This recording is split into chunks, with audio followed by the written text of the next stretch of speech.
Okay, today we're going to talk about the Pythagorean theorem and kind of extend it a little bit.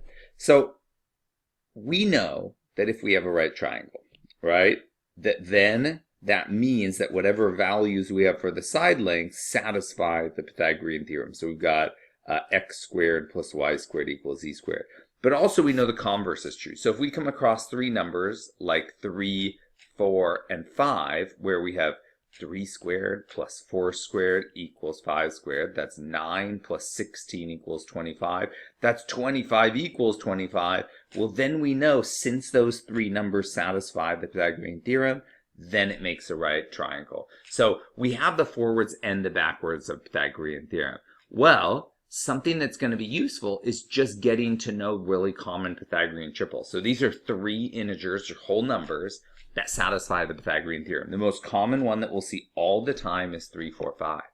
Now remember that the SSS triangle similarity says any triangle that is side, side, side proportional to 3, 4, 5 would be the same triangle, just enlarged or shrunk, right? So I could multiply this by 2, by 3, by 4, no, that's by 10, by 100. I could multiply it by any number, and all of those are similar to the original, so they're all right triangles, right? I could just pick a number, multiply by 6, and I go, oh, I have a right triangle with sides 18, 24, and 30. And this is going to be by far the most common type of right triangle you come across. It'll be littered across this book, literally hundreds of times. So just be aware of that. But there's also some other common triples. These are the three most common. The only reason these are really special is because they work out to be whole numbers. And so we use them as beginners so we don't have a lot of decimals and fractions, and we can do this arithmetic with pencil and paper. But these, I would say if I had to split it, I'd say this one's like, I don't know, 85% of the time, and then like 5 or let's say 7% of the time, and then maybe like 6% of the time, and then like 2% of the time. That's how often like these come up. It's usually 3, 4, 5. Usually. But then these other two come up moderately, good amount. 5, 12, 13, 8, 15, 17. And the 7, 24, 25 comes up once in a blue moon. But these are really the only four ones that you need to know or recognize because they do come up a lot. All right. And then every multiple of them, right? So here's a 5, 12, 13 times 2. Here's 5, 12, 13 times 3. Here's 5, 12, 13 times any integer x, right? Okay, so here's the type of problem that's cool. They give you two sides and they say you find the third to make this a Pythagorean triple. The common mistake here is assuming that this is A and B and we're finding C, but we can't assume that. Better plan is say what's the common multiple that these both got multiplied by, and so you say, okay, well, I don't know, this is a 3 times 2 times 2 times 2. That's what makes up the 24 if you break it down into primes. This one's a 3 times, 17, I think? 30, 21, yeah, it's 3 times. So they had a 3 in common. So if you factor out a 3, this was really 3 times, and the numbers were 8. And 17, and then we could look up here and go, was that one? Oh, look at this, an 8 and a 17. So we could make this a Pythagorean triple with a 3 times 15. So that would be 45, so 24, 45, and 51, or in other words, 3 times 8, 15, 17 would be the Pythagorean triple. And so our third value is 45. And you can just check that out with the Pythagorean theorem and verify that that works. I know it does work because it's a Pythagorean triple. All right, what about the second one, 20 and 25? So you start with 20 and 25. Again, I'm not assuming they're A and B. I'm not assuming they're C. But you could just go 20 squared plus 25 squared equals C squared. And then go 20 squared plus B squared equals 25 squared. And then obviously doing A would be the same thing because we always know that the 25, if it's the longest side, right, it's longer than 20, it would be the C squared. So here are the three cases, right? Either the missing side's the biggest, or it's the medium, or it's the smallest. But both of these two work out to be the same. So really, you've only got two things you could check, which is this. And so you just go, oh, shoot, what is that? Arithmetic. But a more elegant solution is saying, well, this was really 4 times, and then there was a 4. Oh, sorry, they have a 5 in common. 5 in common, and there was a 4 and a 5. So it's a multiple of what common Pythagorean triple? It's really 5 times a 3, 4, 5 triangle. So the missing side then was the 15, 20, 25. We were missing the side of 15. Let's look at Pythagorean triple for this last one. So 20, we have a 28 and a 96. So what do those have in common? Well, let's break it down, right? So this was a 4 times 7. So this is 2 times 2 times 7. That's what it's made out of. This one over here is 4 times 24, which is 4 times 6. So this is 2 times 2 times 2 times 2 times 2 times 3. Whoa, 32, that's 3, that's 5 2s. Okay, so what they have in common is a 4. So this was really 4 times, and there was a 7, and there was a 24. And then we go up here and go, oh, wait a second, 7, 24, 25. It actually came up. So the Pythagorean triple was 7 times this. And so we were missing, so this was a 28, 96, and then one more 4, which is 100. Boom, that was our triple, so we were missing the side of 100. We also have one other thing other than Pythagorean triples. We also have the Pythagorean inequality, which says, here's the Pythagorean theorem, right? Biconditional either way. But let's just say, what if we started with that right triangle, but we made C a little longer? So we keep A the same, we keep B the same, and if we make this side longer, well, wait a second. That's exactly the converse of the hinge theorem of the SSS triangle inequality. If we make that third side larger and A and B stay exactly the same, what does that mean? That means this angle got bigger. Bigger than 90 means obtuse. So we go, oh, wait a second.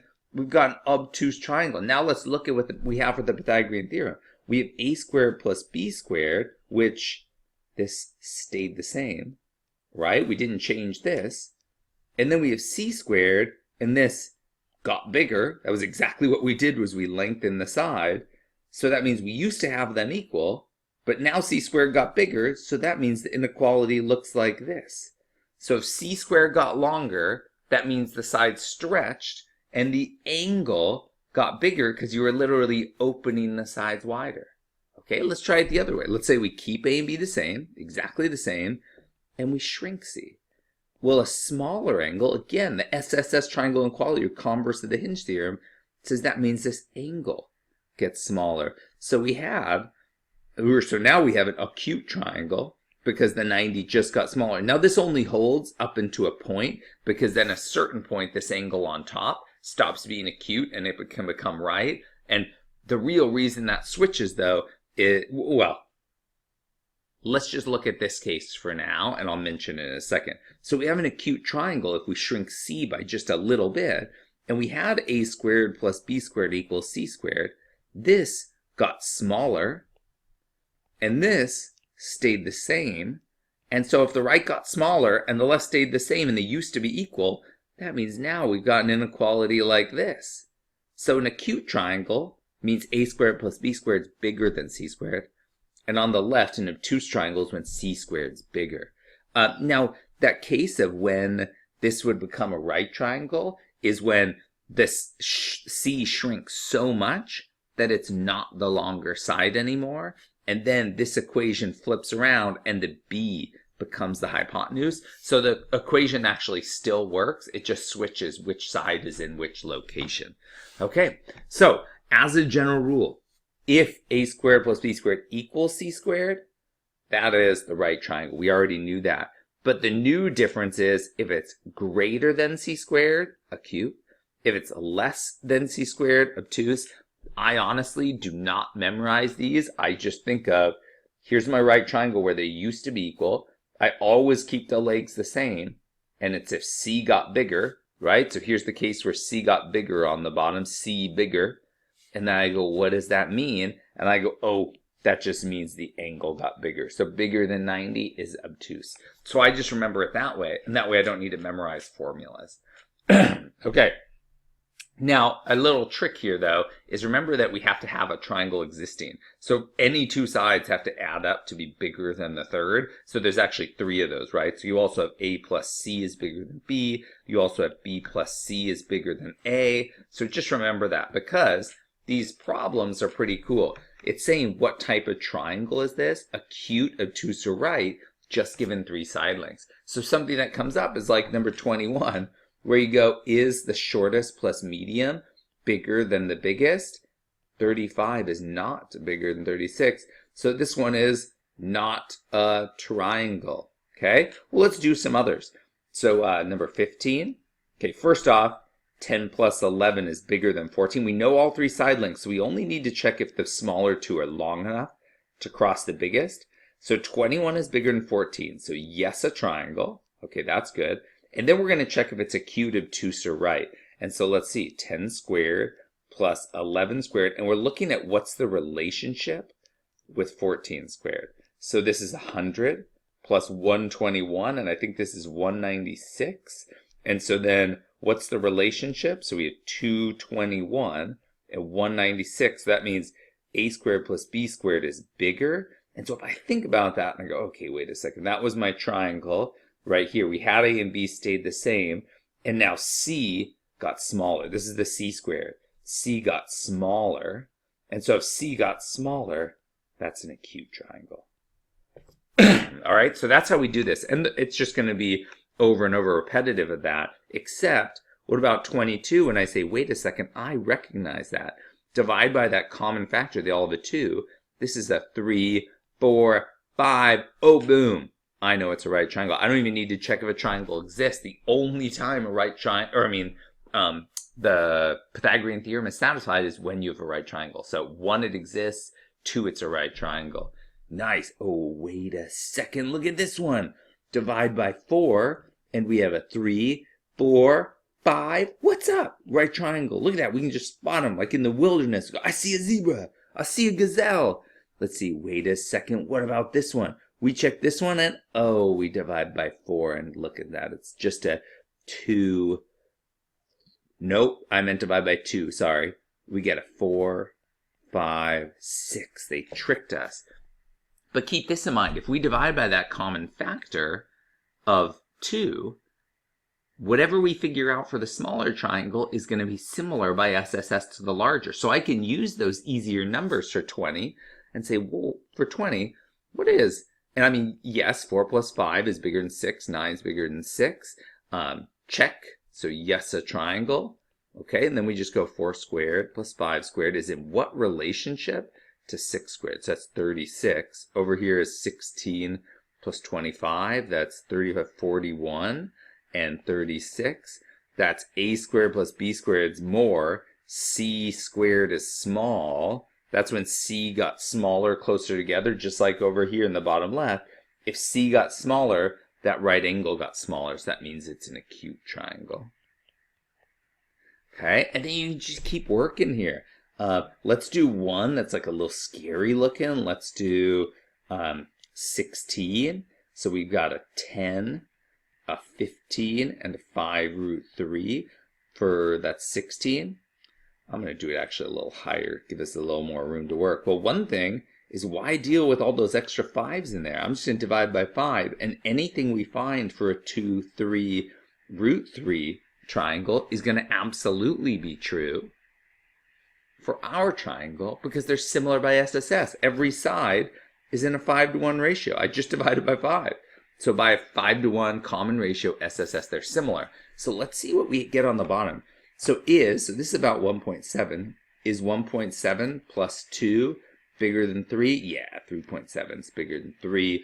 That was a good enough approximation. Even if it was like 1.2 or 1.4, it doesn't matter. It still would have worked out.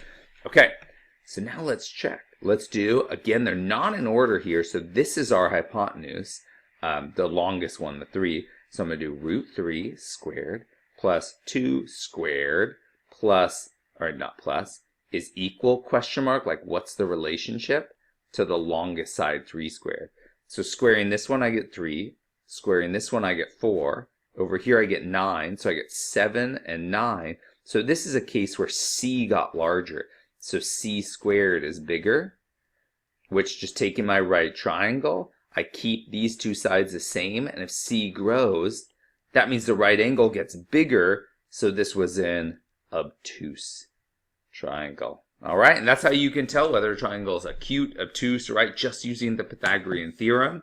You can also check if a triangle exists. You can use common Pythagorean triples. Like, we're getting really powerfully just used to using Pythagorean theorem in a lot of different ways.